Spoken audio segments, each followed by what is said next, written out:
ఇద్దరు couples job చేస్తున్నారు, వాళ్ళకి ఎవ్రీ మంత్ శాలరీ వస్తుంది. టార్గెట్స్ అనేవి పెట్టుకొని వర్క్ చేసుకోవాలా? కిడ్స్ ఎడ్యుకేషన్, నెక్స్ట్ వాళ్ళు ఇల్లు కొనాలని చెప్పారు, నెక్స్ట్ వాళ్ళ రిటైర్మెంట్. భార్యాభర్తలు ఇద్దరికి ₹1,00,000 జీతం వస్తుంది. ఒక 40,000 వాళ్ళ ఇంటి ఖర్చులు అవుతుంది. ఒక 35,000 వరకు రేపు ఒకవేళ ఏమైనా ఈఎంఐస్ వస్తే దానికి వాడుకోవచ్చు. సో 75,000 వాళ్ళు ఏవైనా స్పెండ్ చేసుకున్నారు. మిగిలిన 25,000 పెట్టి ప్లాన్ చేసినా కానీ వీళ్ళు ఈ 3 గోల్స్ రీచ్ అవ్వగలరు. Proper planning with proper discipline. Investment లో బేసిక్ రూల్ ఏంటంటే రేట్లు తక్కువ ఉన్నప్పుడే కొనాలి, రేట్ పెరిగినప్పుడు అమ్మేయాలి. నమస్తే, నేను కవిత. Welcome to iDream. ఒక కపుల్ ఉన్నారు, ఇద్దరు జాబ్ చేస్తూ ఉన్నారు. వాళ్ళకి ప్రతి నెల ₹1,00,000 వస్తున్నాయి.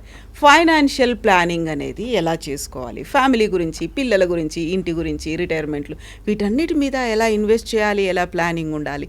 మనతో పాటుగా ఉన్నారు ఫైనాన్షియల్ ఎక్స్పర్ట్ సాయిరామ్ గారు. నమస్కారం అండి. నమస్తే మేడం. సో ఇద్దరు కపుల్స్ జాబ్ చేస్తున్నారు, వాళ్ళకి ఎవ్రీ మంత్ శాలరీ వస్తుంది.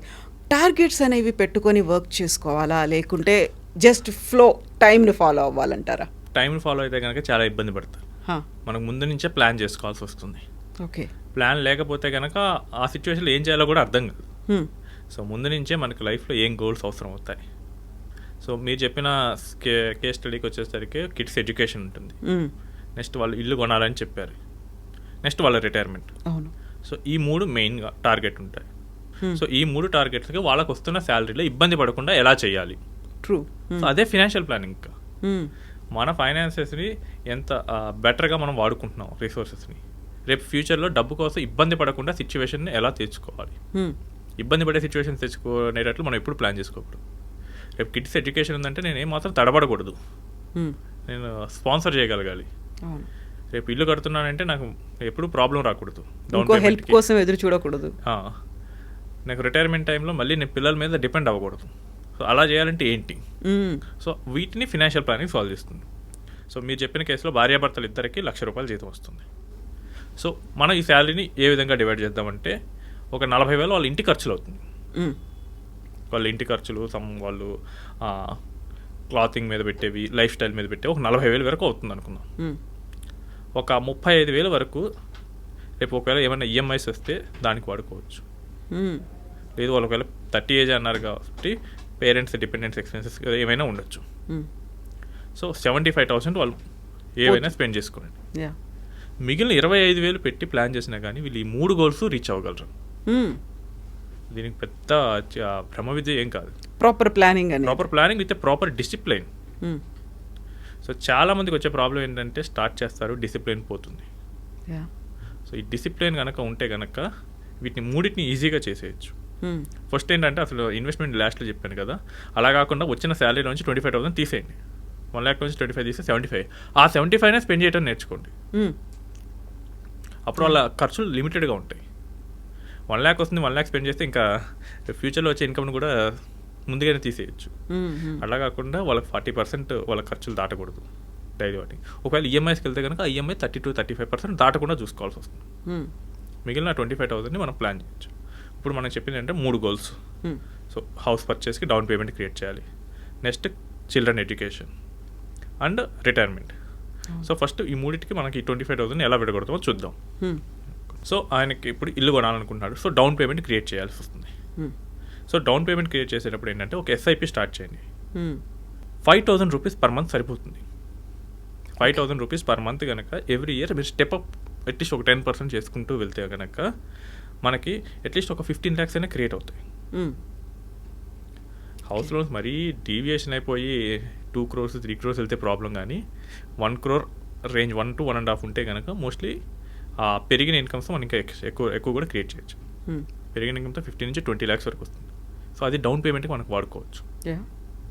సో మిగిలింది బ్యాంక్ లోన్కి పెట్టచ్చు. ఒక ₹5,000 per month with yearly step of 10%. మనం చేసుకుంటే కనుక మనకి 12% రిటర్న్లోనే మనకి 15 lakhs వస్తుంది. ఓకే, 15% రిటర్న్ బాగా ప్లాన్ చేశారు, గైడెన్స్ తీసుకున్నారంటే 15% వచ్చినా కానీ ఒక 20 lakhs వరకు రావచ్చు. సో మెజారిటీ బ్యాంక్స్ లోన్ ఇస్తాయి వర్కింగ్ కాబట్టి. అండ్ ఆ టైంకి శాలరీ కూడా పెరుగుతుంది కాబట్టి లోన్ ఎలిజిబిలిటీ కూడా ఎక్కువ ఉంటుంది. సో 25,000లో 5,000 తీసేసి హోమ్ లోన్కి డౌన్ పేమెంట్. సో 40 వచ్చేసరికి ఆయన డౌన్ పేమెంట్ తీసేసుకొని స్టార్ట్ చేసుకోవచ్చు ప్రాసెస్ని. నెక్స్ట్ వచ్చేసరికి కిడ్స్ ఎడ్యుకేషన్.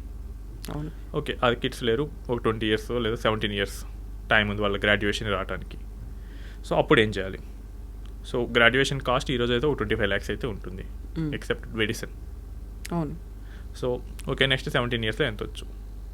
మేబీ ఒక 2 crores లేదా 1.5 crore ఎంత ఉండొచ్చు. సో ఫర్ ఎగ్జాంపుల్ యావరేజ్ తీసుకుంటే 1,75,00,000 అవుతుంది గ్రాడ్యుయేషన్కి. సో దీనికి మనం ఎలా ప్లాన్ చేయాలి?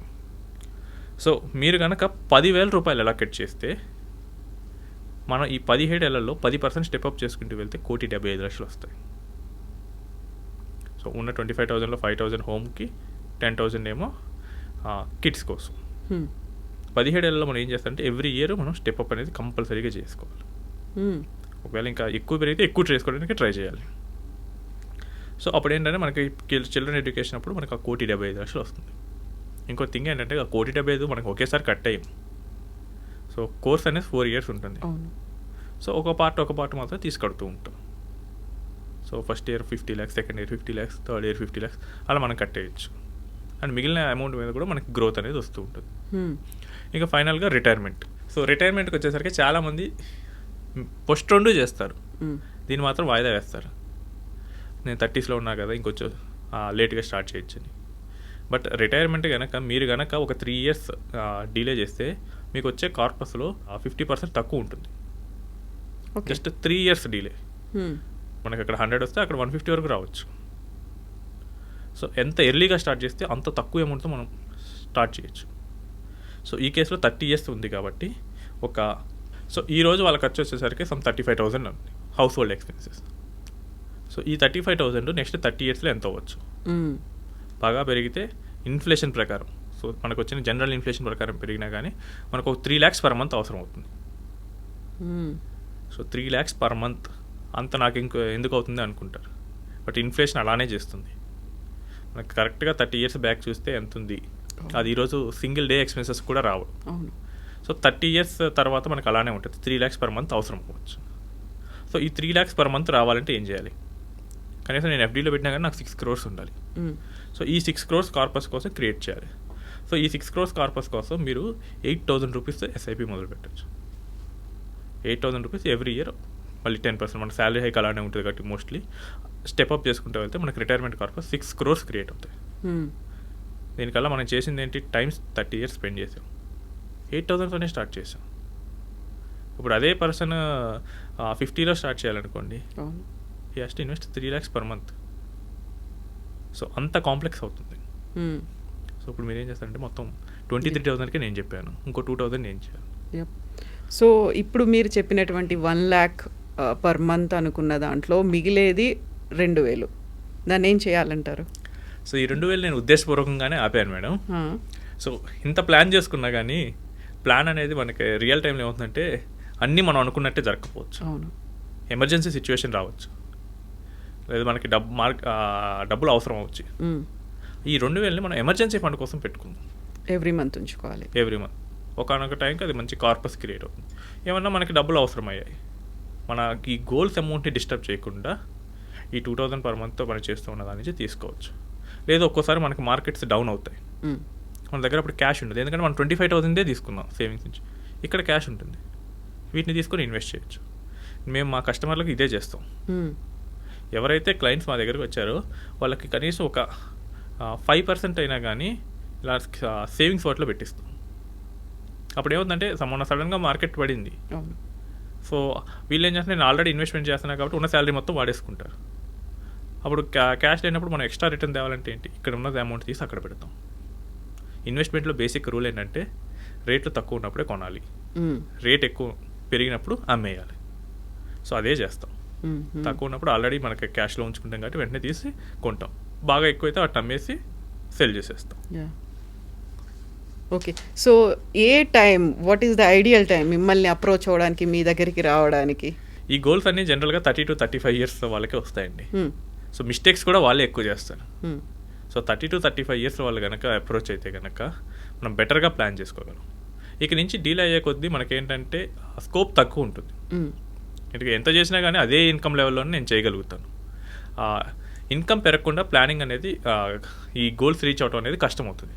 సో మీరు కనుక ఎర్లీగా 30-35లో కనుక వస్తే కనుక సో ఈ గోల్స్ అన్ని ఈజీగా రీచ్ అయ్యేటట్టు ప్లాన్ చేయొచ్చు. సో అన్నీ ప్రతిదీ ఇల్లు కావచ్చు, పిల్లలది కావచ్చు, రిటైర్మెంట్ ప్లాన్ కావచ్చు, అన్నిటికీ ఐడియల్ ఏజ్ ఈజ్ 30-35. అప్పుడే డెసిషన్ తీసుకోవాలి. ఇంకా అప్పుడే రాంగ్ డెసిషన్స్ కూడా స్కోప్ ఉండేది, అప్పుడే అవుతుంటుంది కాబట్టి అప్పుడే మీకు ఫినాన్షియల్ ప్లానర్ కానీ అడ్వైజర్ కానీ అవసరం అవుతారు. ఎస్ అండి. థ్యాంక్ యూ సాయిరామ్ గారు. Thank you.